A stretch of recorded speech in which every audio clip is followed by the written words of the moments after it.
and said that these riots were probably, he thought, staged by Swedish racists who'd come there to these riots in disguise to discredit the Muslim immigration population or the Palestinian cause in Sweden. Internationally, all these events did not go unnoticed, and the International Tennis Federation actually fined the Swedish Tennis Federation and forced them to pay $40,000 for not playing this game with an audience. And it was decided that if this would ever happen again, Sweden would lose its right to play Davis Cup ties on Swedish soil, at least one tie. And it was also decided that the city of Malmö shall not host another Davis Cup tie for at least another 5 years. Now, this last decision seems to have been largely symbolical, because the Swedish Tennis Federation had, even before that, decided that they would no longer, or as they put it, they would revise their agreement with the city of Malmö. And this latest Davis Cup tie that's coming up now in a few months, well, the next one that's coming up is going to be held in Stockholm, as far as I know. Now, that was the first case that I'd like to talk about this morning, the Swedish reactions to cast lead. My second case is the example of Muhammad Omar. Muhammad Omar stands for the most dramatic political volte-face in Sweden in 2009, I would say. He's been known for quite a few years now as a moderately successful poet. I mean, Swedish poets can't really strive for being more than moderately successful than Swedish poetry. They're not exactly bestsellers, but he was a well-respected poet and author and intellectual who published in many mainstream and respected newspapers, such as Dagens Nyheter, which is the leading Swedish newspaper, morning paper, Uppsala Nya Tidning, which is the leading local newspaper in the area where he lives, Sydsvenska Dagbladet, which is the leading morning paper in southern Sweden, and also in Kyrkans Tidning, which is the official organ of the Church of Sweden.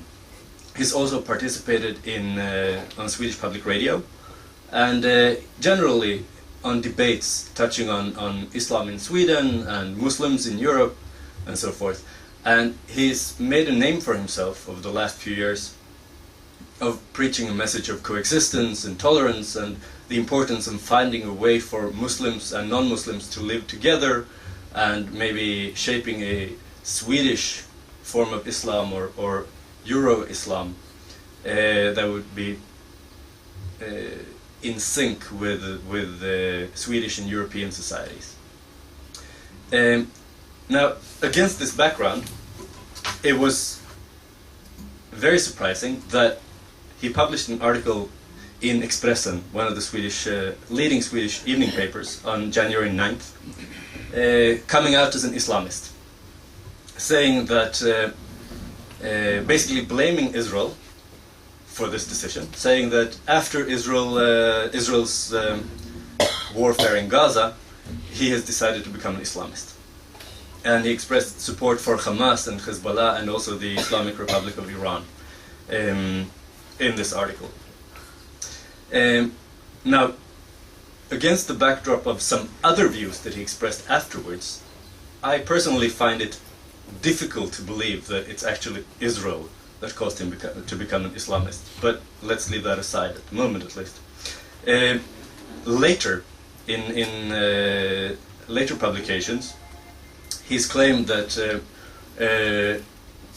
Sweden is in the control of socialist Zionists, and he's accused some members of parliament, Expo, which is an anti-racist magazine with a good reputation for being a watchdog against different kinds of racist groups in Sweden, and whose former editor-in-chief was the now deceased Stig Larsson, the best-selling author, whom you might have heard of. And he also accused Amnesty in Sweden of being controlled by the Zionists. This might, surprise some of you.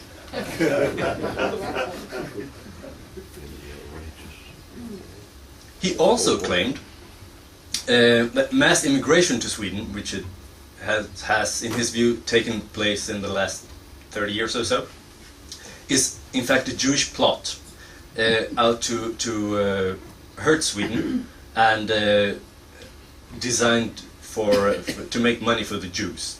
Unclear exactly how. He's also expressed different kinds of support for different kinds of conspiracy theories. For instance, he's been flirting with the truthers in connection to 9/11, saying that it was either the U.S. or the Mossad that were behind the bombings of the World Trade Center, and also the London bombings the year after. He's claimed that the many suicide bombings in Iraq are also a part of a Zionist plot, because Muslims wouldn't do such things against other Muslims. And of course he's also denied the Holocaust. I mean, it tends to come in a package, and basically you can tick off all these boxes. He's also associated himself with a neo-Nazi group called Nationaldemokraterna, the National Democrats, which is a small extremist fringe party, not to be confused with the Sweden Democrats, Sverigedemokraterna, which is a right-wing populist and xenophobic party that might actually get seats in the parliament in the next elections. These people are actually worse. They're further out to the right, and they sport even more extremist and racist views. And he's been associating himself with them lately. And it's probably this association with the extreme right of the Swedish political spectrum that has caused him to fall from grace. And nowadays, you won't find him writing in respected dailies anymore. And I haven't heard him on the radio for quite a few months. At least not as the producer of shows. In one interview with the National Democrats, he's also expressed other right-wing views, such as saying that fascism isn't such a bad idea. After all, democracy is overrated, homosexuality is a disease, feminism is also one of the great problems of modern society, and that Islam is the answer to all these illnesses. My third example that I'd like to talk about is the Aftonbladet Affair, or as it was coined in a public debate at the end of August, Bostom Gate. I'm sure you're all familiar with the general story. On August 17th this year, Donald Bostrom, a freelance journalist and photographer, who's done a lot of work here in the Middle East for various Swedish media outlets, published an article in Aftonbladet, the biggest Swedish newspaper. It's an evening paper, a tabloid, a social democratic tabloid, independent social democratic tabloid, called Våra söner plundras på sina organ, which means that our sons are plundered of their organs. I'm sure you're all familiar with the story, you've heard about it. Nonetheless, I'd like to just take you through the content of the article to make sure that everybody knows what he wrote, and especially what he didn't wrote in this article. He starts it, and to show you how he builds this article, because he does it in a very shrewd way, very skillful way. He starts off in the New Jersey organ trade scandal that you might remember from the summer, when a few people in New Jersey, among them a rabbi, was arrested, accused of illegal organ trade. Basically what they had done was to lure poor Israelis to America, and they paid them a small sum of money, and basically took out one of their kidneys and gave this kidney to sick Americans in need of transplants. And these sick Americans obviously paid a lot more than what they paid the Israelis who gave up their kidneys. In this way, he creates a connection, some way an Israeli connection through this American rabbi to shabby organ politics in Israel. Then he goes on to say that Israel is shunned internationally in the international medical community because of its organ trade policies. And he even quotes a doctor from France, I think, who after the fact has claimed that the quote of him is not correct, and he didn't say that Israel is shunned in the international medical community. He was referring to something else. Now, from this, basically saying that it's known in the international medical community that Israel does something shady when it comes to organs. He then goes on to say that there's a lack of organs in Israel. And when Ehud Olmert was the Minister of Health in this country, during the first Intifada, he initiated a campaign to encourage Israelis to become organ donors.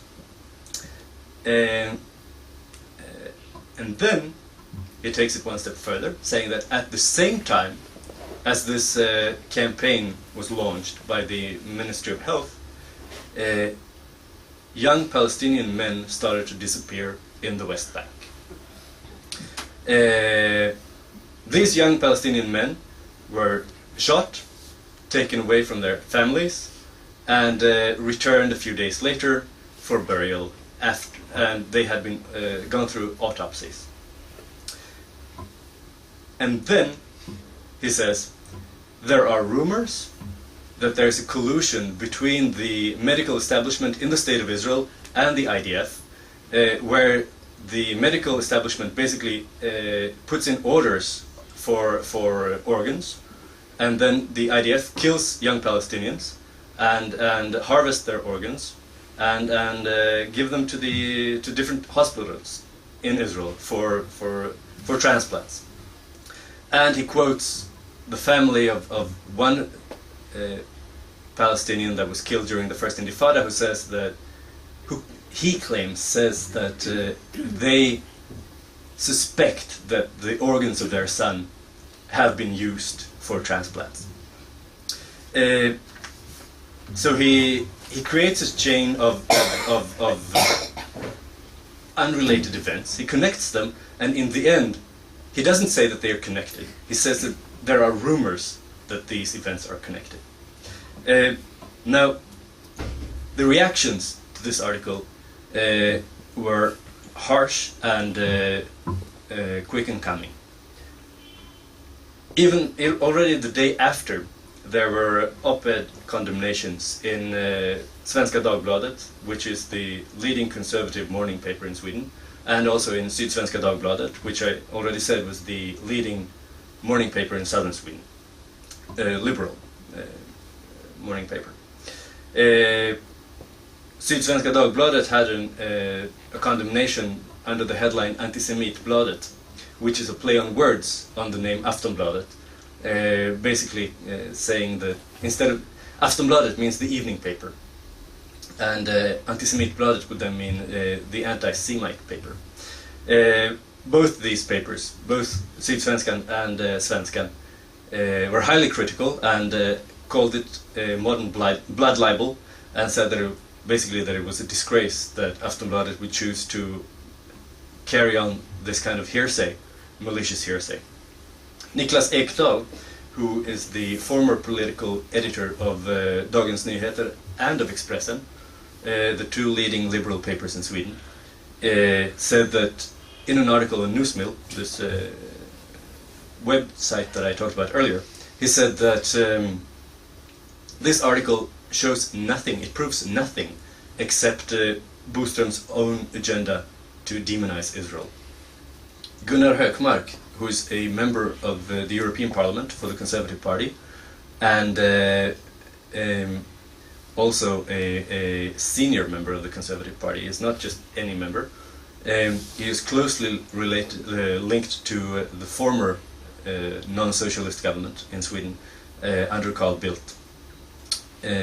He called this Nazi-style anti-Semitism and said that in this way Aftonbladet has put itself in the publicist tradition of Der Stürmer and other such newspapers. The cultural editors of all the major Swedish newspapers were asked if they would have published this article, because it was published in the cultural section of Aftonbladet. And they all said no, they would not. They would all have rejected the article. In fact, the only one, to my best knowledge, the only one to support Bostom and his article, who is independent, that is not connected to Aftonbladet in some way, on its payroll or in some other way connected to the paper, the only one to support the publication was Per Gahrton. And as I mentioned, he's the president of the United Palestine Organization in Sweden. And he said that these allegations must be investigated, and it's a shame that Israel does not investigate them, because they're so serious. Now, the political reactions to this article were slightly different. Excuse me.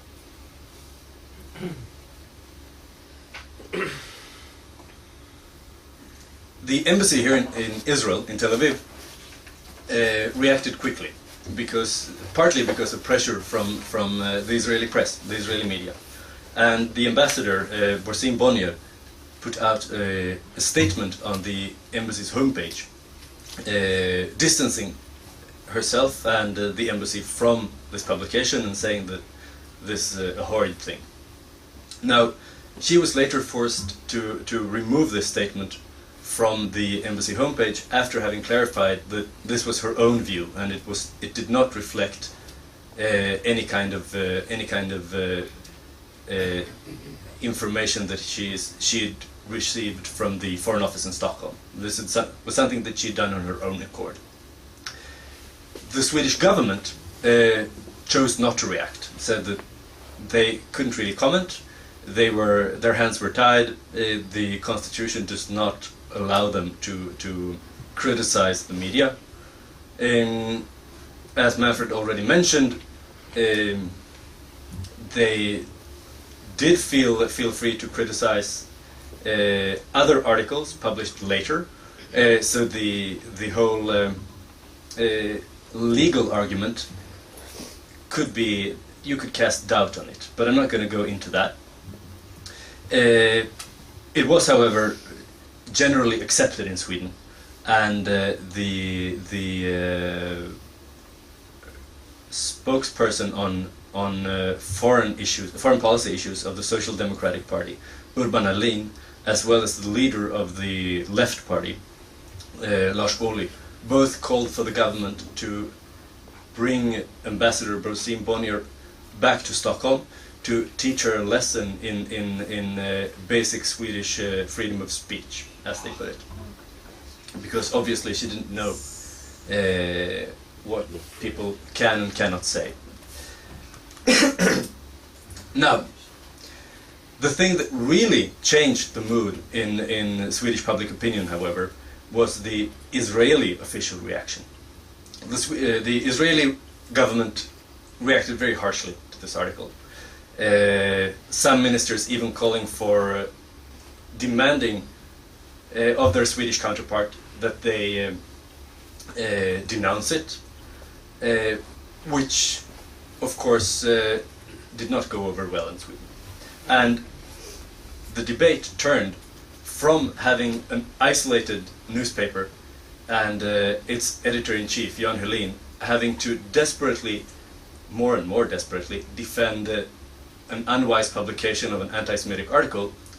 He could now recast himself as the hero of the freedom of the press and the defender of the free word against a hostile foreign government out to silence criticism.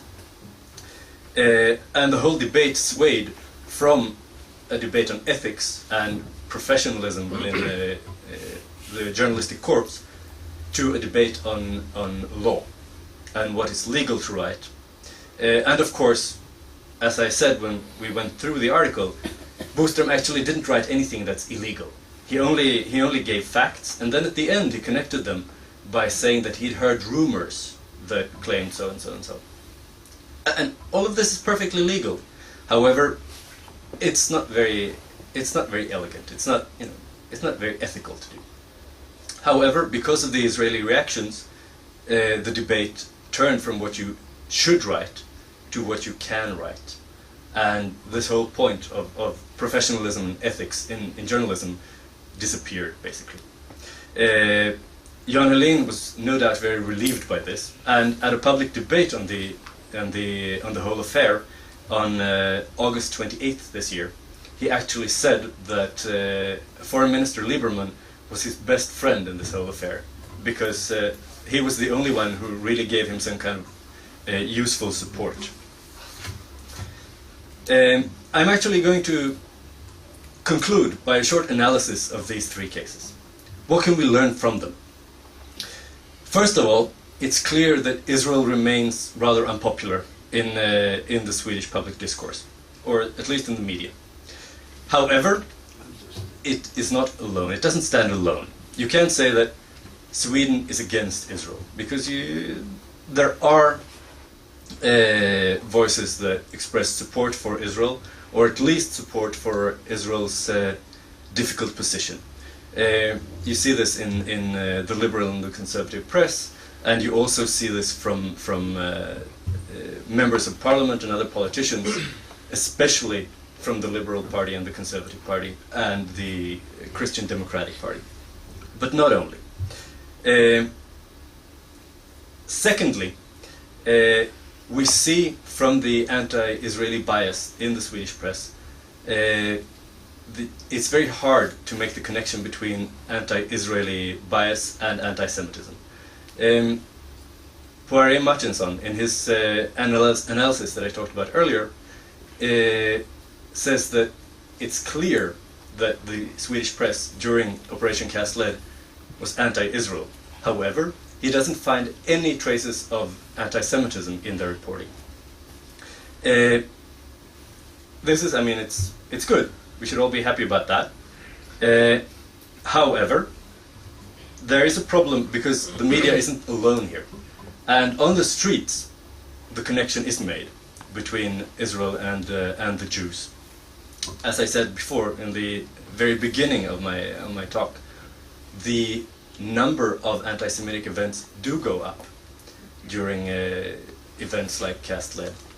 And there is a problem, I would say, that this connection isn't really discussed in public in Sweden, in the general public discourse. Usually these kinds of attacks are explained by saying that this is frustration, vented frustration against Israel. Now, if you're a Jew walking down the street in Stockholm, Gothenburg, or Malmö, and somebody spits you in the face, it's not really a comfort to say, well, you know, he doesn't really dislike Jews. He just does that because he doesn't like Israel. So there's a tendency, perhaps, to ignore anti-Semitism that does exist in society by saying that it's merely anti-Israel sentiments. This is actually connected to my third conclusion, and that's the fact that anti-Semitism in the public mind in Sweden is very closely connected to the extreme right. Once again, this is very good, because anti-Semitism, when it's recognized in the public discourse in Sweden, it's roundly condemned by everybody, and anyone who's labeled an anti-Semite loses any kind of credibility in public discourse in Sweden. And this, as I said, is a very good thing. However, if anti-Semitic positions and expressions come in another guise, not as extreme right, from the extreme right, but rather perhaps from the extreme left, or from different kinds of Islamists or Islamist groups, then it's much harder to recognize it as anti-Semitism, even if it's basically the same message. And I think that the cases of Mohammed Omar and Donald Bostrom actually illustrate this very well. Because Mohammed Omar could be condemned as an anti-Semite because he connected himself with the National Democrats. Or at least that's my conclusion of the way things panned out. And if I'm allowed to speculate a little, I would probably think that had Omar not spoken out against gay rights and against feminism and against democracy, we might still see articles today in the press defending him and exculpating his anti-Semitism, saying that, well, you know, he's basically just angry at Israel, and maybe, you know, he's not really an anti-Semite. But because he went so far in his political right-wing turn, he can be branded as an anti-Semite. Donald Bostrom, on the other hand, is clearly not a neo-Nazi. And therefore, because he has very solid left-wing credentials, what he's written can't really be described as anti-Semitism. Now, a few months after the publication of his article, you will, when it's discussed in Swedish public discourse, people will talk about it as shabby journalism. At the very worst, they would probably say that it's the infamous article by Donald Bostrom. But they won't call it anti-Semitic. It's very rare that it's called anti-Semitic. As I said, I mean, already the day after it was published, it was called out for its anti-Semitism. But it's, I would say that the jury is still out in the general Swedish public mind on whether this is actually an anti-Semitic article. At the very least, at the very worst, people might say that Bostrom is hostile to Israel. But as I said already, and as you probably can conclude from what I said so far, being hostile to Israel isn't necessarily something that will ruin your career in journalism in Sweden. That, in short, is what I had to say. If you have any questions, I'll be more than happy to take them.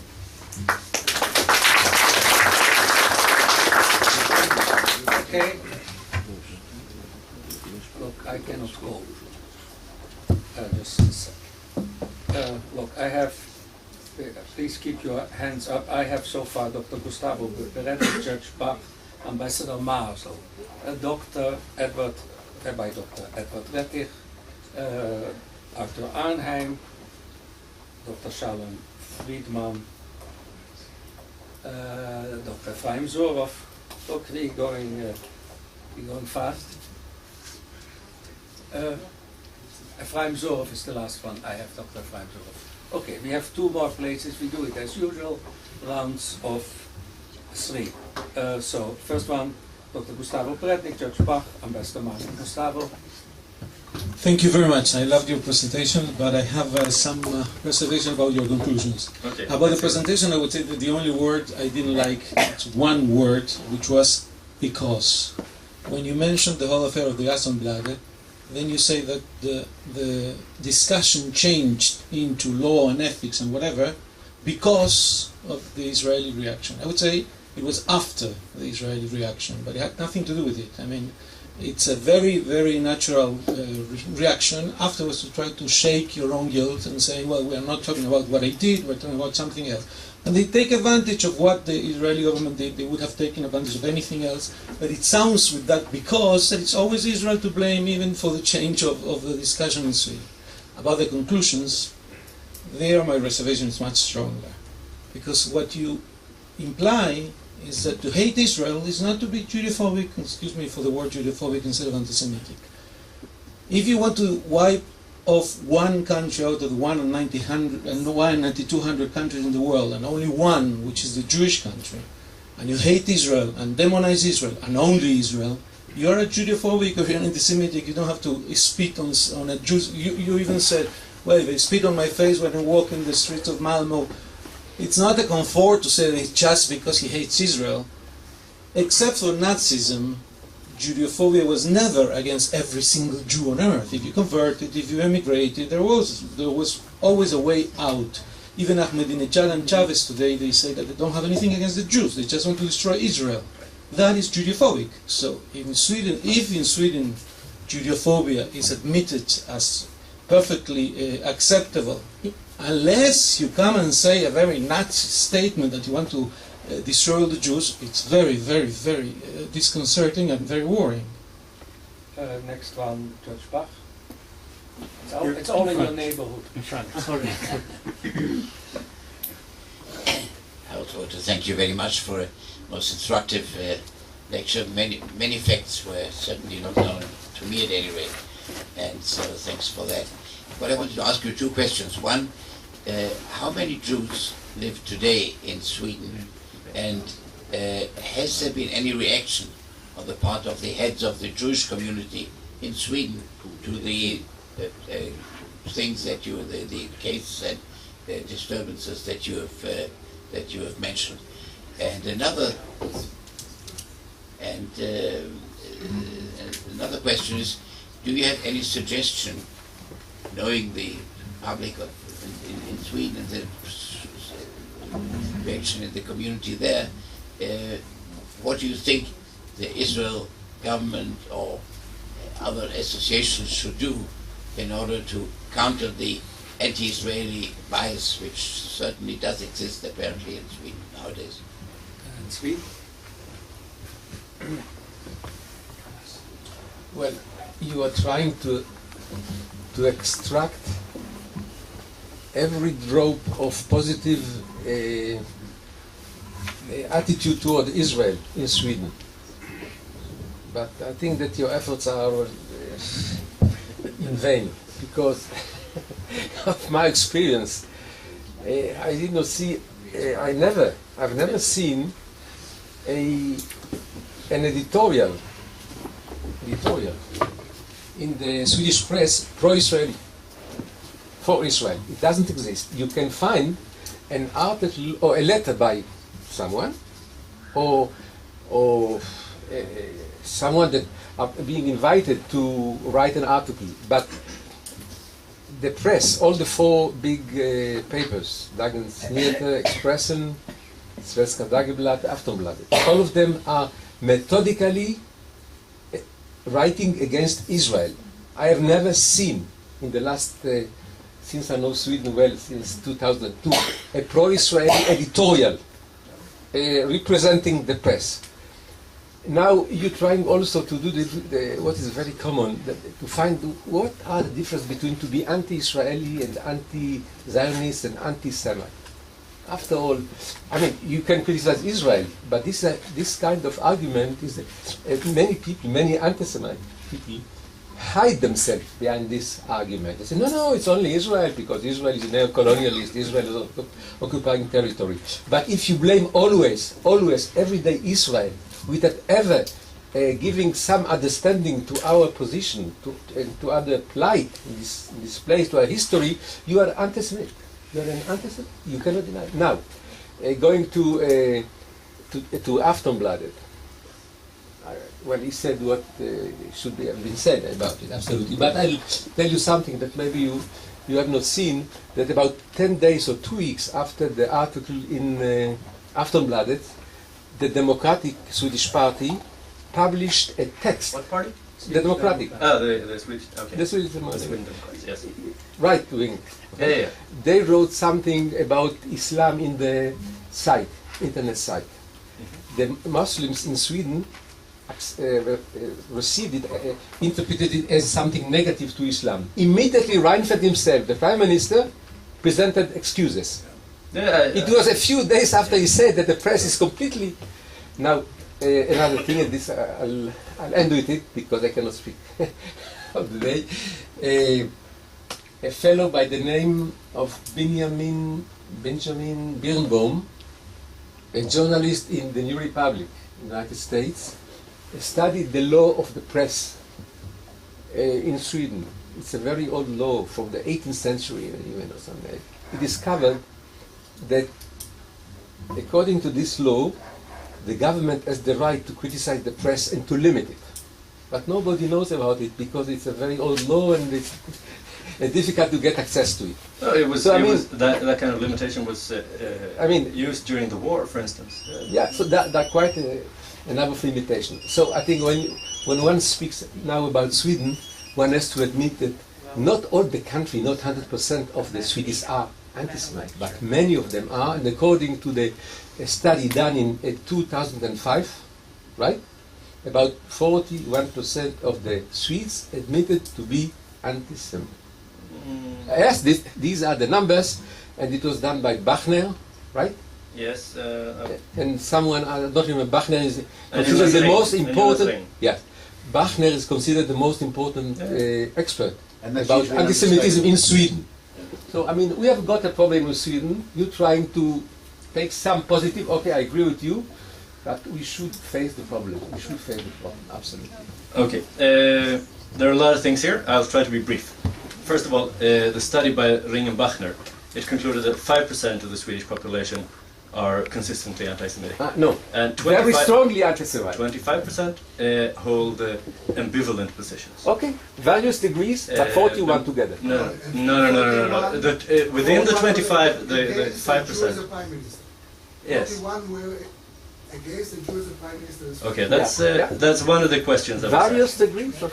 But if you the all-in-all analysis concluded that 25% have an ambivalent opinion of Jews. As for the op-eds that are positive to Israel, which by the way is basically what you find in Western Europe. It usually lies around 20% anti-Semitic positions. That's usually what you see in international studies. As for positive or pro-Israeli opinion pieces, of the papers, in the papers, I can recommend that you read Mats Skogskär, for instance, in Sydsvenska Dagbladet, Claes Arvidsson in Svenska Dagbladet, and Johan Wennerström, I think his name is, also in Svenska Dagbladet. Basically, whenever you read, these are all people that have been writing for years in these papers. They're working on the political reporters on not reporters on the editorial board on these. Absolutely never. And this well, I can recommend that in you the embassy, go into their archives and look into them. We took in the embassy. We took all these papers every day. We covered them and we summed up and sent to Jerusalem.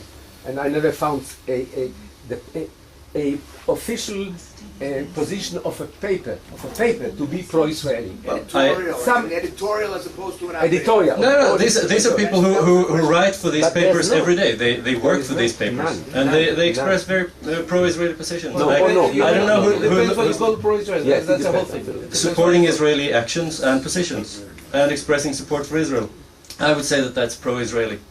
And I can only recommend that you I read all of that you read them.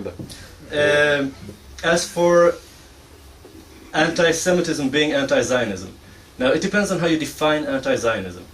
If you say that being critical of Israel or being critical of Israeli policies is anti-Zionist, then I'm afraid I don't agree with you. I wouldn't say that that's anti-Semitic.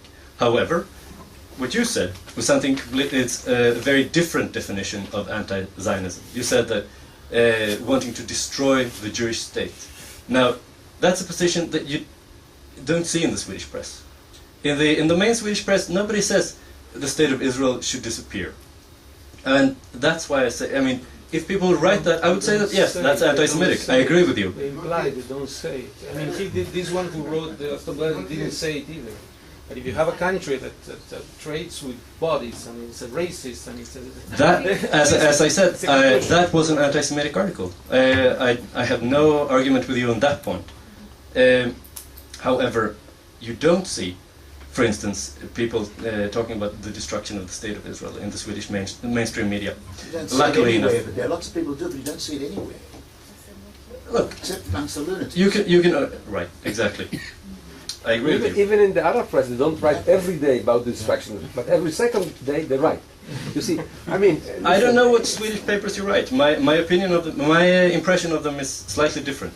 But we can have a long discussion about it. Okay. But I think we should continue because the coverage of the news are anti-Israelis. Yes, The coverage of the news. Oh, they're anti-Israeli. I agree with you, but I don't agree with you when you say that they're anti-Semitic. Now, as for the Jewish community in Sweden, it depends on who you ask. If you ask the Jewish Agency, there are about 20,000 Jews in Sweden. If you ask the Rabbanut, they would say that there are about 10,000 Jews. So it's somewhere between 10 and 20,000. But there are about, I think the last figure I saw was 18,000 Jews, 18,000 people living in Sweden who would be able to make Aliyah. Let's put it that way. Reactions to all these things from the Jewish community, it varies. The Jewish community in general tries to react to these things. They aren't always successful in bringing out their message, but they are usually, for instance, when there is some kind of disturbance, what you typically would see, you would have a representative from the Jewish community and a representative from the Muslim community in Sweden debating what's going on in Israel, for instance, or in the Middle East in general. So you'd see that, and they try to take part in the public debate as best they can. However, they have a problem making an impact, because the general atmosphere isn't necessarily pro-Israeli, and that's why they have a problem making an impact. Now, as for what can be done to counter anti-Israeli bias, that is very problematic. I mean, a lot of people here in Israel and around the world who want to support Israel are very frustrated by what they see in Western media. I've actually talked about it with somebody I know who works at the British Embassy here in Tel Aviv, and we talked about Palestinian media relations, and everybody says that their media relations are so good, and they're so good at working the media, and he said that's not the case at all. The Palestinians are not particularly successful, no, they're not particularly skillful in spinning the media.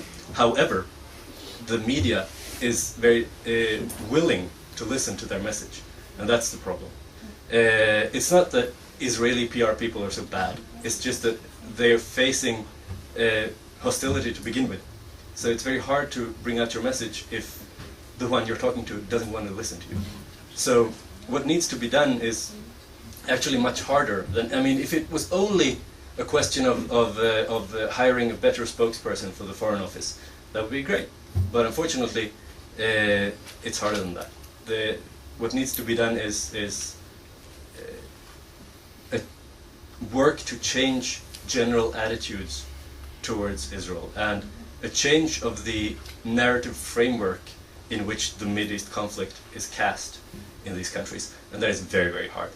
Unfortunately, I don't have a simple answer. I think I covered all the issues in the first round.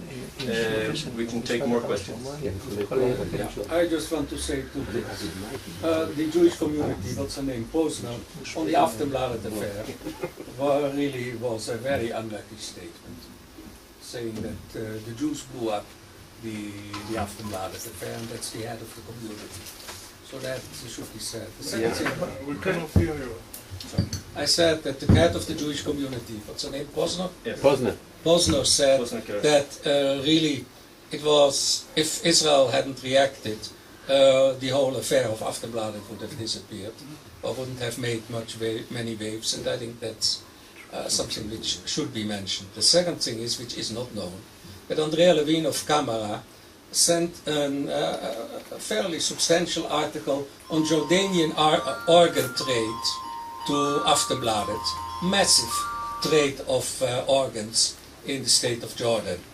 Well, what is common in Nordic countries, I've learned in that case, at a certain time, if you put something embarrassing to them, then your counterpart suddenly disappears.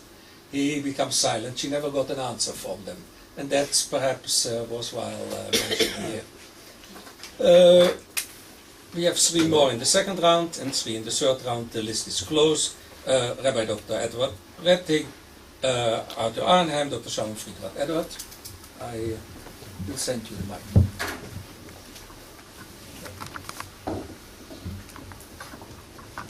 Thanks. I want to join all the expressions of gratitude for a very informative talk.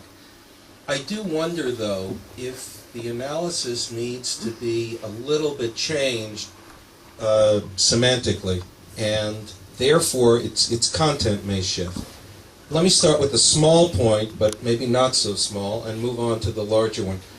Don't spell anti-Semitism with a hyphen, would be my suggestion. And it's actually a profound point. The I actually agree with you, but that's the Jerusalem Center policy.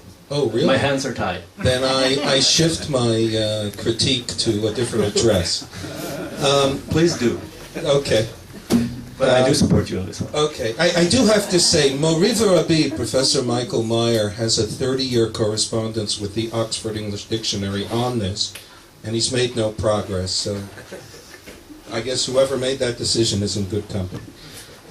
But to think about the definition of anti-Semitism, I think you've actually taken a rather two-dimensional, shallow definition of anti-Semitism. I mean, somebody who froths at the mouth and screams that he hates Jews is fairly easy to label. But one of the characteristics of anti-Semitism throughout history, and I would suggest, we can't go into it now, but going back to the certainly in the Christian world, and going back to the central Christian narrative, is to take dysfunctions, either real ones or imagined ones, of the Jews and magnify them and sanctify them, so to speak, turning them into paradigms of evil. I mean, that's the dynamic. And when we look to define something as anti-Semitic, it seems to me we do well to see if that dynamic is playing out. And what I hear in the evidence you bring is that even though many examples of this are focused on Israel, are focused on Zionism, are focused on organ trade, in fact, the process that you're describing is very much an obsession with one country and what it does wrong, and taking that and making it an example worldwide for colonialism, for imperialism, for the oppression of non-European peoples, etc., etc. And I wonder if you were to apply a wider definition of anti-Semitism, whether such a, what I would describe as kind of balanced analysis would come to the same result. Or if we could use a broader definition, perhaps we might encourage potential allies and those potential people in the center who are bigoted but don't know they're bigoted. And I have to say that's my encounter with Swedish journalists and public figures who sometimes come through here, to really self-examine and ask themselves if they shouldn't change how they approach this whole question. So, thank you very much. Arthur?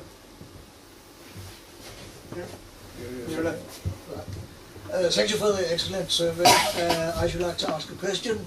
This Bostom Affair, aren't you aware of that the story about the organ harvesting was rumors which Bostom picked up 17 years earlier? Ah, yes, I forgot to mention that. This is actually something he published on in a book 17 years ago. Yeah. And he made it... So my question is, what's your idea about why did he now make the same accusations 70 years later? What was the importance of the time he used to publish this article? Shalom? You claim that the anti-Semitism in Sweden is different from anti-Israel feeling. I tend to agree with the view of Gustavo, the ambassador, that that's not the case. And I'd like you to answer a couple of questions which might be indicative of that. What is the Swedish attitude to Ahmadinejad? what is their attitude to calling for the destruction of Israel, denying the Holocaust in general? Is there a general, in any way, a sympathy for anything which Israel does? Israel does tremendous things in the world.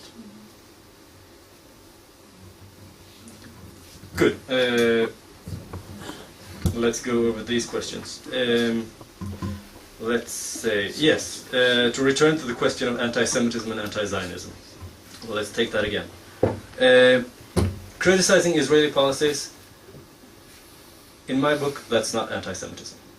However, this organ trade story, as I've already said a few times, that is definitely anti-Semitism.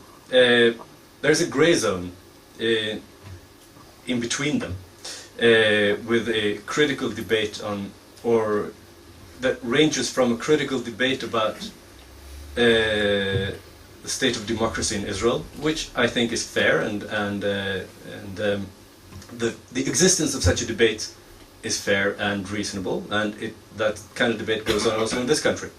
And then flows into in a kind of gray zone, and it flows into saying that Israel is a delegitimate state and shouldn't exist and so forth.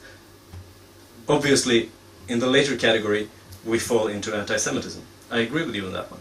However, that is not the same as to say that by definition anyone who criticizes Israel is an anti-Semite or is expressing anti-Semitism.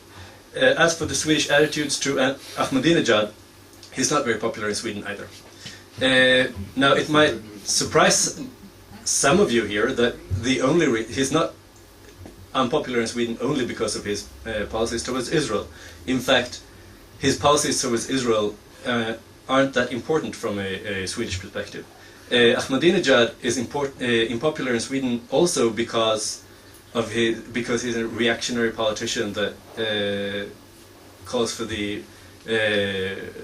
oppression of minorities in Iran, women in Iran. I mean, especially women that's an issue that's very important in Sweden, in Swedish public discourse, and also the violent suppression of demonstrations in Iran over the last few months. That also hasn't really made Ahmadinejad very popular in Sweden. Was there outrage when he has repeatedly denied the Holocaust? Has there been outrage in that? Holocaust denial in general in Sweden is also not accepted. I mean, it's Holocaust denial is definitely, it falls in the category of unacceptable behavior in Sweden. Were there articles, editorials written with outrage? Yes, in the liberal and the conservative press, you have articles against Ahmadinejad that also mention the fact that he wants to destroy Israel and his Holocaust denial. Once again, it's not. There's a distinction here. If you look at the left-wing press, they're less interested in Ahmadinejad, and they talk more about America's wars in Afghanistan and Iraq, and of course also about Israel, and less about Ahmadinejad, but they don't support Ahmadinejad. And of course, in general, speaking of Holocaust denial in Sweden, former Prime Minister Göran Persson obviously is well known for his work against Holocaust denial in Sweden. That's not necessarily connected to Ahmadinejad, obviously, but it's certainly indicative of the way Holocaust denial is viewed in Swedish public discourse. Excuse me for this. Yes. Is there any sense that there might be a threat to Israel from the continuous haranguing in the Arab and Islamic media, the calling for the destruction of Israel, the general tenor of international debate on this subject? Is there any reaction from Sweden that Israel might be in some way, as Gustavo said, the single country in the world which is continually singled out for destruction? Right. In the mainstream, not so much. However, if in the conservative and the liberal editorials, you do find awareness of these things. But in the general news, when the situation in the Middle East is discussed and analyzed, it is not it is not brought up that often. I would say that that's partly because of anti-Israeli feelings and partly because of lack of knowledge. Because I actually don't think that people who do who work on these issues, and generally reporters reporting on world issues, aren't necessarily that well aware of what's going on. I'll give you another example that's not Israeli related, just to give you an illustration of the fact that this isn't necessarily Israel bashing. Some weeks ago there was the largest Swedish daily, free daily, you know, one of these papers that they hand out in bus stations and subway and so forth, refused to take a column by one of their regular contributors. He's an Armenian, and his family, in his family they have survivors from the Armenian genocide, and he wrote a column that was very, very personal and very anti-Turkish, very critical of the Turkish government for their handling of the memory of the Armenian genocide. And the paper chose not to publish this column because they said that they didn't know enough about Mideast policies and this so-called Armenian genocide to be able to write about it. So every stupid decision doesn't stem from anti-Semitism. It can also just be stupidity. Now, obviously, it's very hard to know exactly what goes on in the head of every journalist and editor, but I think it's wise to exercise caution before jumping into conclusions about anti-Semitism when it's not overtly there. Now, let's see. Oh, yes. I would actually like to ask you, how you said that you, in discussions with Western European journalists and politicians, you can open a window to self-examination and re-examination of their positions on the Middle East and Israel. I mean, obviously you don't have to answer now, but it sounds fascinating, because that's exactly what needs to be done to change the general media climate, I think. And I'm at loss for how that should be done. So if you have a strategy, I'd be very interested in hearing about it. And I'm sure we could even have a seminar on the issue, because it's, I think it's very important. Lastly, the Bostom Affair. Yes, he published this article, this allegation 17 years ago. And I think, I'm very glad you brought it up, because I think that the timing of this new article actually is an indication of its anti-Semitism. Because the justification of republication of these allegations were actually this organ trade scandal in America involving a New York rabbi, New Jersey rabbi, sorry. He was money laundering. Well, he was involved in the whole. He was accused of being involved in this whole shady business, and I mean, which is a horrible thing in and of itself. However, then connecting it to a 17-year-old story about what's going on in Israel, that is a clue, I think, to the anti-Semitic intention in this case. So I'm very glad you brought it up, because that's what triggered the article, or the republication of the allegation. I don't know. Do we have a? Well, just the point I made about your definition of anti-Semitism. The point you made about, yes, as I said, anti-Semitism. You can have a discussion. I agree with you that basically I agree with you that when you superimpose on all Jews and enlarge their faults or imagined faults, that is anti-Semitism. I agree with you. However, it's when we're talking about Israel, it's not always the case that, I mean, every critical article of Israel can't really fall in this category. But if you do a systematic analysis over time of what's going on in a paper, for instance, or in all the papers, you might get interesting results. I haven't done that kind of analysis, so I can't really say what result you would get, but I would actually be very interested in doing it. Last round. I think, by the way, even though I usually don't intervene, I should have mentioned the TT story, because here you have a news agency which is the main supplier of the news, of which analysis shows that it is biased. So your central, the same situation is in Norway with the NTV. Last round, Dr. Efraim Zorov, Merv Dubov, and Dr. Joel Fishman. Efraim.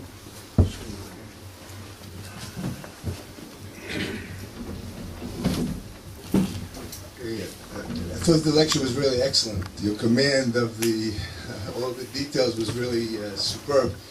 I wanted to ask about the Jewish community, but Judge Bach asked, and then Manfred asked. So my impression was that they really felt between a rock and a hard place, and that they were reticent or really very, how should I put it, hesitant in terms of the reaction. But along the same lines, I was curious whether in Sweden as well there were any Jews who were hauled out to attack Israel in typical fashion just because of the fact that they had a brit 8 days after their birth.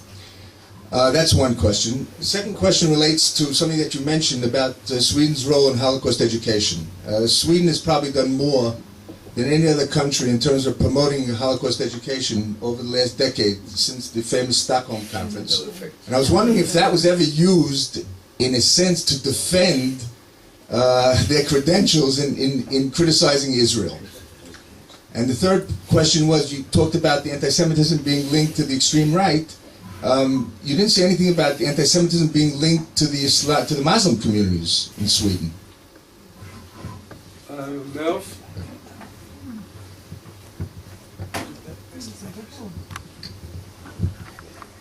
Thank you for your talk this morning. I certainly confess to knowing nothing about the modestly successful poet.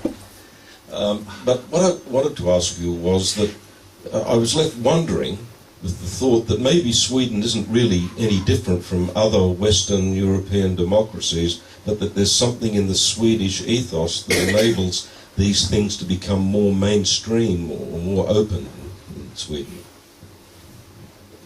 Last question, Joel. Yes. I wonder if we're asking the right question or have identified the issue. Let's hear it. French historian Marc Bloch said in the case of a counterfeit or a lie, one should ask what is the motivation of the person who propagates the lie. And we should also take a look at issues of continuity.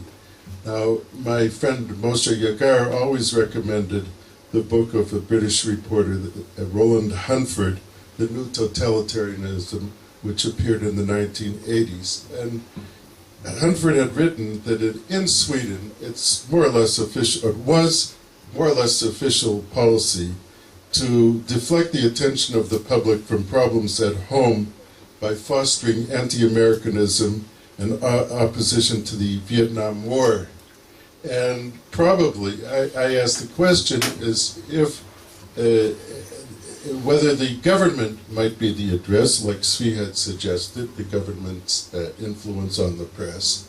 So far as we're concerned, and the way that they reacted in the Bostom Affair, it became a confrontation between states. The other thing is, it is anti-Semitism, but we should say that the damage is the damage of delegitimization. I think that that's the word which we should also use, because the motive of delegitimization is to take away or to undermine the right of Israel to be a sovereign nation state.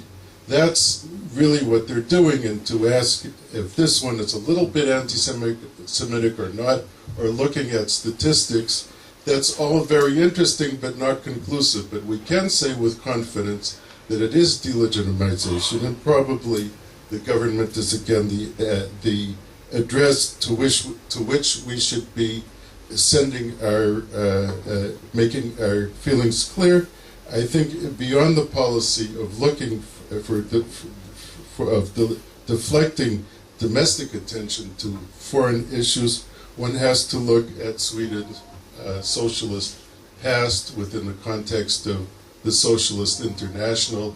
There is continuity, and there is continuity from the time of Olof Palme, and they were involved, and Bernard Kreisky, who was very closely linked to him, in the switch to the North-South dialogue, which in the 1980s more or less removed the support of Western European socialist countries from Israel. I think we have to look at longer-term developments, or as they say, la longue durée, and just to look at it, let's say, within the context of the last year or half a year won't do the trick.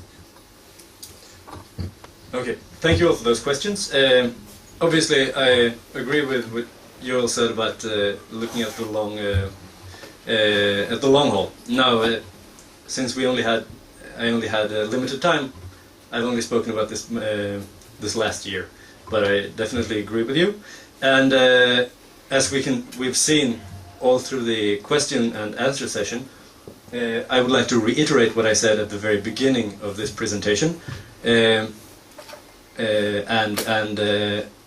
recommend that you look out for the comprehensive publication on Sweden in the Post-Holocaust and Anti-Semitism series that Manfred is going to publish hopefully in the next few months, maybe even sooner.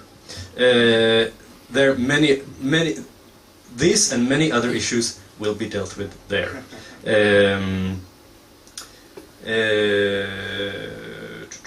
Yes, I also agree with you all about the delegitimization issue. I think it's very important, and I think that is something that, I don't know if I understood you correctly, that is a battle that should be fought separately, or at least not insisting on talking about anti-Semitism, that delegitimization is a battle worth fighting on its own. Well, I would say that anti-Semitism is part of delegitimization, but I think that we have to identify the issue, we have to know the battle that we're fighting, and we also have to identify the enemy. Let's say, for example, when the Swedish government repudiated the ambassador who had apologized, well, that's the address, you know, how to go about it, whether quiet diplomacy or open diplomacy is another question, but it has, I would say the government encourages that policy for its own domestic reasons primarily. Ah, good. And we have to make the cost higher. We have to raise the cost to them. Okay. I'm not going to interfere with discussions of strategy of how to counteract this, but I definitely agree with you that delegitimization is something that needs to be focused on, and people need to be called upon it. I agree. As for the you said that the government in Sweden used, for instance, the Vietnam War to deflect problems at home. Studies in Sweden, research on this issue, actually doesn't really confirm that position. Basically what happened was that in the 1960s and 70s there was, as in many other countries in Western Europe, there was a strong left-wing wave going through Sweden, a radical left. There was a feeling of things changing. The old ways and the old traditions went out the window. It was a very radical time, a lot of social change. Not least in Sweden. I mean, a lot of people who were born after '68, I think, aren't really aware of how different society was in the 1950s. It was much more strict. People would use titles. In Sweden, for instance, famously, there was a very complex way of addressing people. It was all done away with in the 60s, and everybody started to say you to everybody else.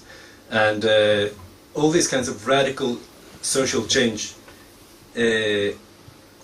were happening in the 1960s.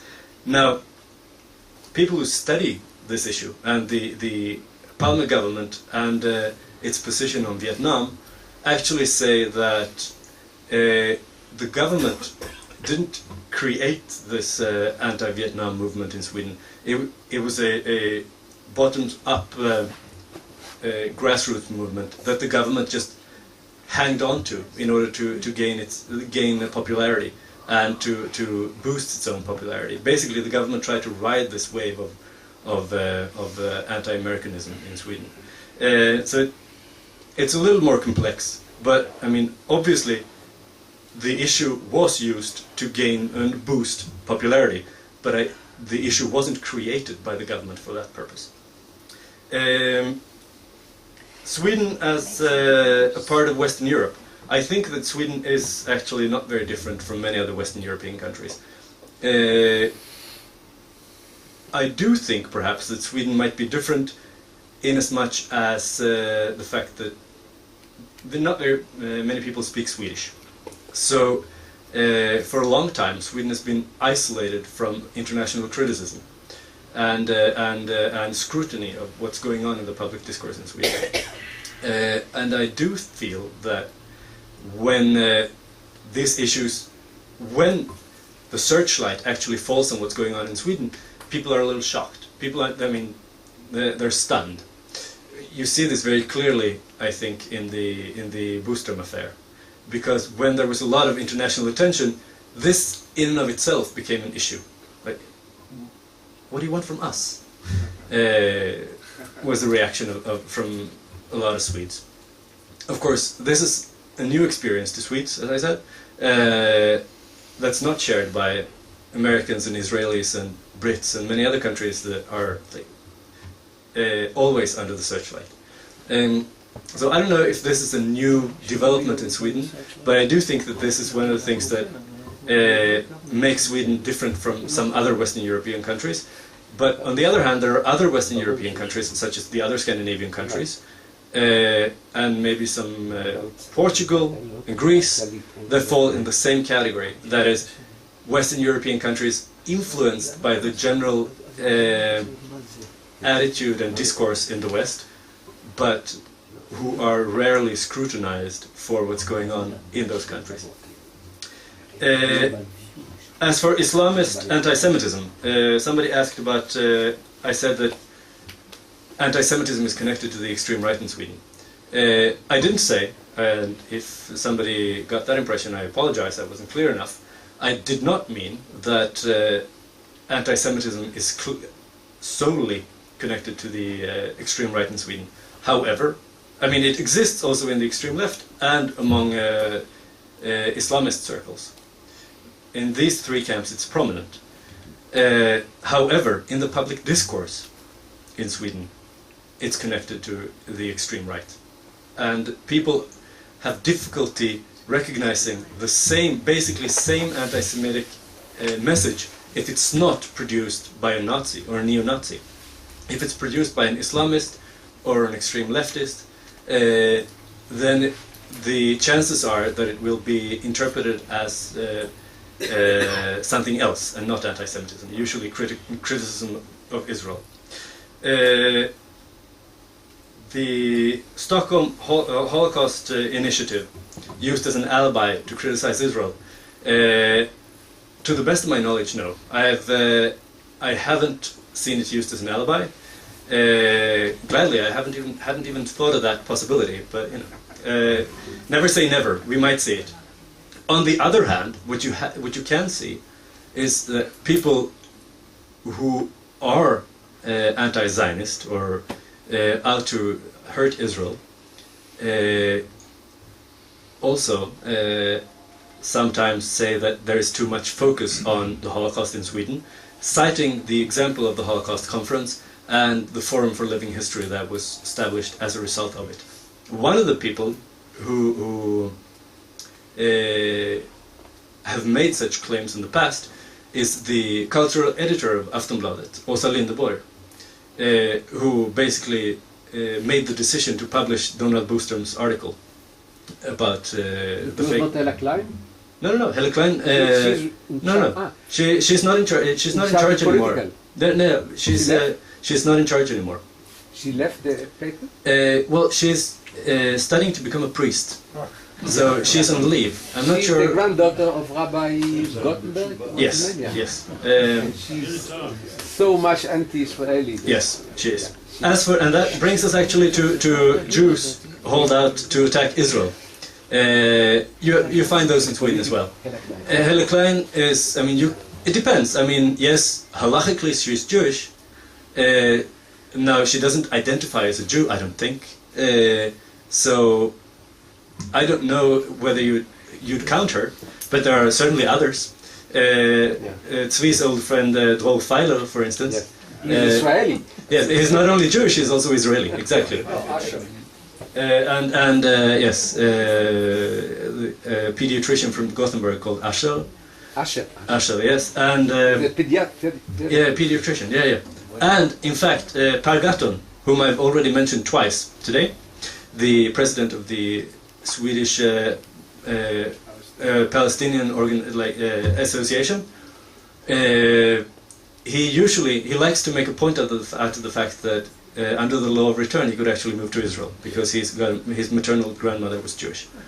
And he says that the people that I work with, all these Palestinians that fled to Sweden, they can't move there, but I can. And this is like a rhetorical point he likes to use to illustrate what he thinks is the absurdity of the law of return. What publications have these people made that you mentioned? Which people? You now 3 or 4 people. What do they do? They are in the media interviewed. They're oftentimes interviewed when people who have opinions about the Middle East or Israel are and they express opinions against yeah, always. Hello? Wait a moment. Helle Klein was the editor-in-chief of Aftonbladet. The political editor. Political editor? Yeah. Well, she was a key figure in that paper. Yes. So she attacks Israel mainly on what point? Basically any point. Any point she can come up with. But as I said, she's first of all, I don't know if she identifies as a Jew, and at the moment she's on leave. But no, she's definitely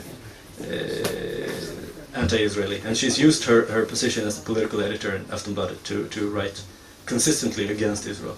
However, the fact that she's on leave hasn't really changed anything on that particular paper, because they consistently write against Israel, no matter who's working there. I think that just about covered all the questions. And,